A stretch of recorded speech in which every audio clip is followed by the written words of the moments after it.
Hei, tere tulemast Eimi Kitsuune taratuppa. Väikesed vestlusminutid.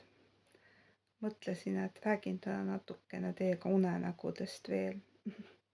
See teema on viimasel ajal, mulle tundub, et väga paljudel päevakorral. Mida sina täna öösel unes nägid ja missugused on sinu korduvad unenäod? Mina nägin täna unes matuseid ja pärga. Ja see ei ole tegelikult üldsegi halb unenägu. Matused olid selles mõttes ka hästi huvitavad, et see, keda maeti, oli inimene minu väga kaugest minevikust, kelle peale ma ei ole, ma ei tea, 30 aastat üldse mõelnudki. Unenägu tõi ta lihtsalt meelde, et ahah, oli jah selline naabrinaine kunagi täiesti olemas. Ma ei tea, kas ta elab või mis temast on saanud. Ma ei ole üle 30 aasta temast mitte midagi kuulnud, aga ta ei olnud ka nii palju minust vanem, et ma arvan, et ta võib täitsa elada. Aga huvitav oli see, et no ma ei ole elu sees nii suurt pärga näinud. Et selle pärja läbimõõt oli vähemalt 2 meetrit. Ja minu endine ülemus oli siis see, kes tõi pärja mingisse fuajeesse. Mina samal ajal andsin Merikesele intervjuud. Ja nemad seal taga siis sebisid, tuli ka matusauto Kirstuga juba kohale. Ja mida ma näen, on seesama naabrinaine on seal selle pärja kõrval ja seal on silt siis, et matuse talitus algab 11:10.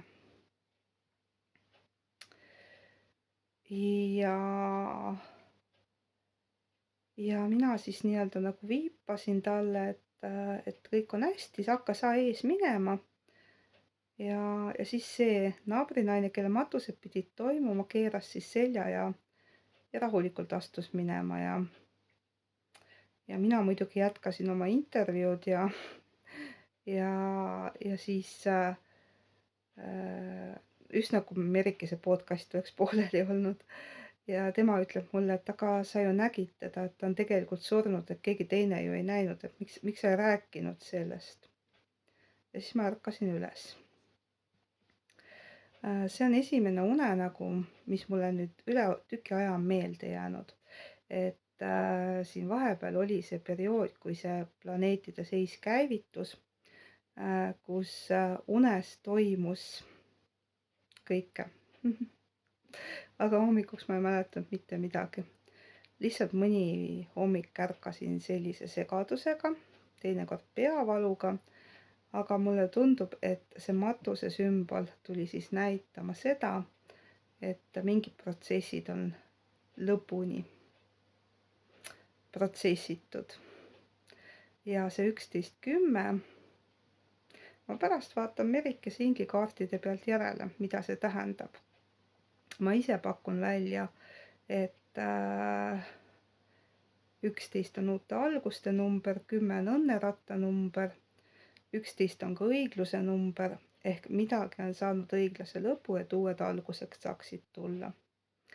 Vaatame, kas see number seal kaardipakis on olemas, miks ma muidu teda unes nägin ja miks muidu see kellaaeg mulle meelde jäi. Järelikult peab seal pakis see olemas olema. Nii, aga unenäo sümbolitest siis. Hiiglaslik pärg, mälestusmärk minevikule ehk mingi protsessi lõpp. Inimene minevikust võib tähendada seda, et ootamatult tõesti sellest perioodist kuulen midagi. Mine tea, äkki ma kuulen selle naabrinaise kohta, kuidas tal läheb. Kõike võib olla. Aga igal juhul selle unenäo sümbolid viitavad tõesti sellele, et nii planeetide seis kui ka need siseprotsessid viivad uute algusteni. Ja mingi mõnus loominguline projekt tõenäoliselt on algamas, sest 1 + 1 + 1 on 3 ja 3 tähendab alati koostööd ja loomingut. Nii, milliseid korduvaid unenägusid sa oled näinud või millised on üldse need unenäod, mis inimeste tähelepanu haaravad? Unenäod, mida ma ei ole ammu enam näinud, aga vanasti olid sellised, kus maapind või põrand ei kandnud mind. Ehk siis mulle tundus, et elu ei kanna mind, järelikult alateadlikult. Kuna sellised põrandast läbivajumise unenäod on kadunud, siis järelikult on seda eneseusku mulle tulnud juurde.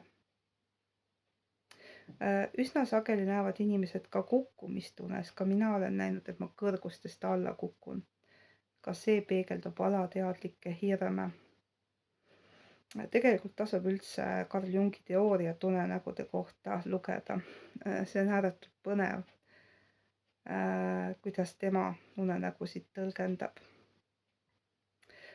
Kõrgustest kukkumine on jällegi see, et kardad eksida, kardad ebaõnnestuda, kardad kukkuda, sisemised hirmud alateadvuses, mis siis ei ole hoiatus, vaid pigem suunamine sisetööle, et hirmuallikas üles leida. Siis oled äkki näinud selliseid unenägusid ka, kus kõik hambad suust kukuvad, küüned ja juuksed maha tulevad ja ripsmed. Ehk siis midagi su välimuses totaalselt muutub ja on nagu tohutu hirm, et mis saab edasi. Ehk need näitavad ka siis sisemisi protsesse, kus siis midagi sinust koorub ja jääb siis alles nii-öelda see puhas sina, sest sinu füüsilise keha pealt võivad need juuksed, hambad, küüned, ripsmed, kulmud maha kukkuda, aga sinu hingel seda muret ei ole, sinu hing on puhas energia. Nii, milliseid unenägusid veel nähakse? Mida sina oled näinud? Kindlasti lahkunud lähedaste nägemine unes on üks teema. Siis minu vanaema ikka ütles seda, et kui näeb meesterahvast, siis läheb külmaks, kui naisterahvast, siis hakkab nii-öelda tuul möllama. Ja igal juhul tema seostas halva ilmaga, ükskõik kumba siis unes nägid. Mina olen näiteks täheldanud, et tõesti minu jaoks ennustab tuult ja tormi see, kui ma näen unes, et minu isa autoga sõidab. Sest autoga sõit ka tähendab nii-öelda liikumist, tuult, tormi. Ja talvel alati, kui ma unes seda olen näinud, siis ma hommikul ei pea välja minemagi, et teada saada, et nüüd on tee jälle täis tuisanud. Naljakas, aga nii see on.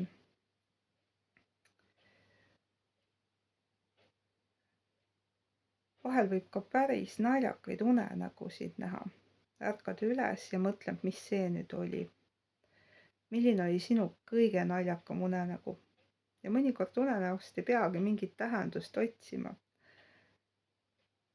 Kui on ka nii-öelda tõsielu draamade kõrval komöödiafilme ja etendusi, siis mõnikord võib unenäokomöödiat ka lihtsalt olla. Minu kõige naljakam unenägu oli see, et ma nägin, et kuskil Agulis suure rohelise prügikasti peal istus kaltsudes Jan Uuspõld ja laulis sellist laulukest oma kaotsi läinud käest ja tahtis teada, et kuhu ta küll on läinud või oli sõrm, ma isegi ei mäleta. Ma selle teksti isegi kirjutasin üles hommikul, kui ärkasin, see oli täitsa mitme salmi pikkune tekst, aga see oli nii jabur, et minu luuletustega see kokku ei sobinud. aga päris lõbus oli. Nii, aga jaga siis sina ka, mida toredat sa oled viimasel ajal unes näinud ja missugune on kõige jaburam või naljakam unenägu, mida sa oled näinud. Ja võib-olla siis ka mõni unenäo seletusnipp, et mida miski tähendab, et kui unes näha. Aga järgmiste kordadeni ja ilusat suve jätku sulle!